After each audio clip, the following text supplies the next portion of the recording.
So this is the Duke's criteria. Okay, the modified version, the latest one. So we have pathologic, major microbiologic, imaging characteristic, then we have surgical, then we have minor. Then how will you make a final diagnosis? If you have a pathologic criteria for diagnosis of infective endocarditis, or from the major microbiologic and major imaging, if you have 2 major or 1 major plus 3 minor. So either if you have 2 major or 1 major, 3 minor, or if you just have a 5 minor criteria, you can make a diagnosis of probably a definite infective endocarditis according to the literature. So what do you mean by pathologic criteria? So you are proving the presence of microorganism in the vegetation or tissue or device or embolus with active signs of endocarditis in the patient. Okay. Or alternatively, active IE is there in the sites that I have been listing. So anyone, but generally pathologic means you have to prove with a specimen. You have taken a specimen, maybe during surgery or during autopsy, and in that you are proving that microorganisms are present either in the vegetation or tissue or device or embolus, so that confirms it is infective endocarditis. That's a pathological diagnosis, hence proved. That's all. So that's a pathological diagnosis. Then what about major microbiologic? We're going to rely on the blood culture.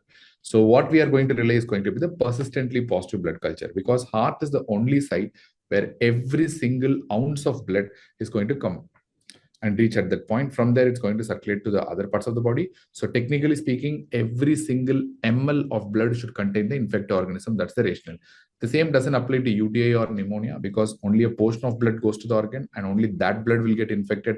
But heart, every single drop of blood has to contain the infected organism. That's why the load of microbes in infected endocarditis is going to be very high in the blood. That microbial load will be extremely high. That's itself is going to contribute to complications later on. So if you are dealing with a common infected endocarditis organism like Cons or Staph aureus, you should have just 2 positive cultures. That's going to be more than enough. But if you're dealing with more rarer organism like Enterococcus or probably Enterobacteriaceae has a group of organisms, but dealing with more rarer forms, then at least 3 cultures should be positive. I repeat, for common organisms, it's going to be 2 cultures, and for rare organisms, it's going to be at least 3 cultures. Or any persistently positive culture, so which is ideally drawn 12 apart, or alternatively, if 3 or more than 4 of the cultures are positive, how many ever cultures you take, if more than 3 or 4 of the cultures are positive, then again, this is considered to be IE. Let me repeat. So typical organism, common organism, only 2 cultures, rare organisms, 3 cultures, or you prove that persistently positive cultures 12 hours apart, 2 blood cultures separately taken from different venipuncture sites, different sites 12 hours apart, both are showing same organism, or you can take 3 or 4 cultures or even more than that. The gap between the first and the last culture must be 1 hour. And in that, all 3 out of 3 or majority of the cultures are positive. 3 or 4 plus cultures are positive and yielding the same organism. And all these cultures should be obtained from different venipuncture sites. If that proves, then again, it's likely to be infected endocarditis only. So what about your imaging evidence? So we're going to do echo, FDG PET, SPECT, CT, anything you can do. In echocardiogram, the most common test that we do, ideally you're trying to prove the presence of vegetations, which are large friable masses which can embolize at any point of time.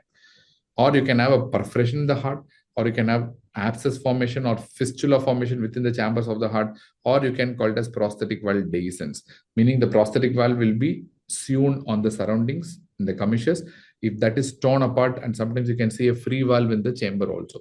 So if the prosthetic valve is teared from the surroundings, and that's what we call as prosthetic valve dehiscence. If you see all these findings, these are highly specific for infected endocarditis. And as I said, so FDG, PET, SPECT, CT, all these things will be useful in a prosthetic valve or any process for that matters, or if you are looking for a lead infection, the implantable cardioverter defibrillator or pacemaker or CRT. So some device lead can get infected. In those things and all, it's better to use FDG, PET, which is far more sensitive. Okay. So cardiac CT can show something called paravalvular leakage. Paravalvular leakage, even that is quite like confirmatory of infective endocarditis of that valve. So what about major surgical? When you are planning for surgery, if you have direct infected endocarditis evidence during surgery, so does this need any imaging or histopathology? Really doesn't require. So if you have a direct IE evidence visually during surgery, so that itself is suggestive. and we have some minor criteria. So what do you mean by minor criteria? So we have 5 things: predisposing features like either a congenital heart disease or a valvular heart disease or a prior infective endocarditis or presence of prosthetic valve or patient's IV drug user. All these things are going to be predisposing factors. Presence of fever, it's very common. And vascular phenomenon like emboli, aneurysm, hemorrhage, Janeway lesions, or immunological. Okay. Immunological features like rod spots, osteolar nodes, all those things are going to be very important. But surprisingly, like they have did something called imaging, so which is abnormal, like post 3-month implant. This is especially for your CIED. So for that, they have just updated this point. And microbiologically, so positive culture that does not meet the major criteria. So in the major criteria, so you have to satisfy this. Suppose if you have any positive culture, just only one positive culture, but if it does not meet the major criteria, so that can be taken as a minor criteria. Or if PCR is positive, not meeting the major criteria though, or if there is a skin bacterium that is seen in the blood. Okay. So PCR is increasingly used nowadays to detect infections, right, in our ICUs and all. So they have included PCR-based criteria also in the latest Duke's criteria. So don't forget the PCR-based criteria. So PCR criteria not meeting the major, or some skin bacterium PCR that is seen without any other supportive findings. So in that case also, you can take it as a minor criteria. So these are going to be minor, not major criteria, right? So this is going to be the modified Duke's criteria as a whole. So what are the things that comes under the modified Duke's criteria? Pathologic, major microbiologic, major imaging, major surgical. Then we have the minor criteria. Then finally, how will you achieve the diagnosis? You have to have either pathological criteria or 2 major or 1 major plus 3 minor, or just a 5 minor criteria. So this is going to be the modified latest 2023 Duke's criteria.